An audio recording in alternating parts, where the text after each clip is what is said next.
Cooking with live fire is a primal art, dating back to the earliest days of mankind. When you spend time around a fire with family and friends, it only feels natural to stare into the fire.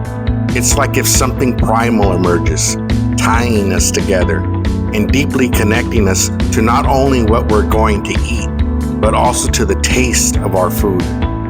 The sizzling juices, the flame of the live fire grilling those proteins. It's definitely a deep connection. You don't see people huddled around a microwave, an oven, a deep fryer, or even a pellet grill. But you'll definitely see it around a live fire. And that, my friend, is the difference. Today, we'll be grilling some proteins over live fire and accompanying it with an Argentinian condiment we have all heard about, chimichurri. Now, is this all hype or is it really good? Let's find out here on Al Lunacy Queuing. Great to see you back, my good people. I hope you all have been enjoying this great weather lately in most parts of the States. It really lends itself to cook outside. Now let's get started. So in order to give this chimichurri a fighting chance in this endeavor, I looked up several recipes online and kind of combined the best ones I found into the one we're doing today.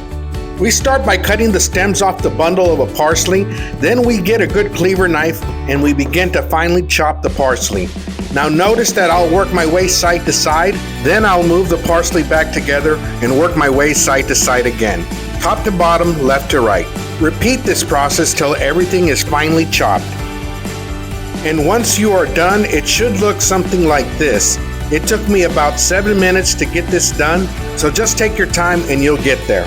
Next, we'll chop 4 garlic cloves. For chimichurri, it is always better to use freshly chopped garlic versus jarred minced garlic. Garlic contains this compound called allicin that gives garlic its intense flavor and unmistakable aroma. This compound is released when you chop garlic, hence giving you a more flavorful chimichurri. This also goes for those of you using the dry chimichurri rub. You're cheating yourself out of that extra flavor besides being lazy. So now we'll add 2 green onions. We remove the outer skin, then we'll finely chop the green onion and add both to the bowl. And now with all our chopping done, it's time to add our seasonings. First, we'll add a little bit of salt. I'll have approximate amounts of everything in the video description. Next is our fresh cracked pepper, followed by our red pepper flakes. And notice that I pour into my hand to get a visual approximate amount. Then I'll pour it into the bowl. And next is our oregano, and I'll do the same thing here. Next is our liquids, and I'll do a capful of white distilled vinegar. Then about a tablespoon of lime juice, followed by 4 capfuls of red wine vinegar. And finally, our final ingredient, olive oil. We'll first add about half a cup and then we'll stir it in. You'll see that the parsley absorbs much of the first oil, so we'll add another half cup and continue till we get the consistency we want. I also added a little bit more of the red pepper flakes and stirred until I got the consistency I want. And it should look something like this. All done, time to head outside.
So meat is pretty much all done. Let me get it on a plate and start toasting some bread. So what we got, guys, is I can't believe it's not butter. We got some sourdough bread. I already took a bite of that one. And we're toasting it on both sides, spraying it on each side. And trying to get it charred. There you go. Get a little char right there on that one. Alright, we got the toasted bread there. Put a little bit of chimichurri on there. On top. Me and my wife are going to divide this for just an appetizer. Oh man. Let's not forget that bread. Here goes.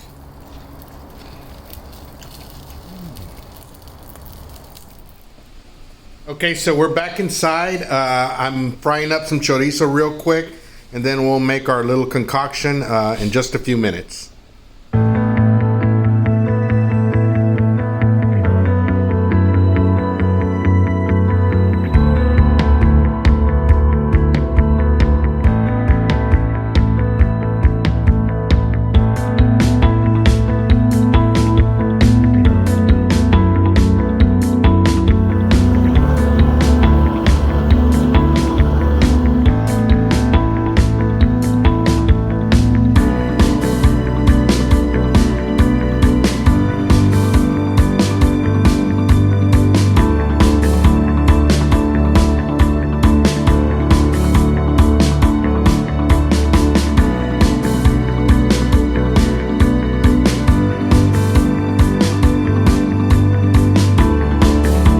Guys and gals, from the minute that I tried chimichurri on the bread, I knew that it wasn't all just hype.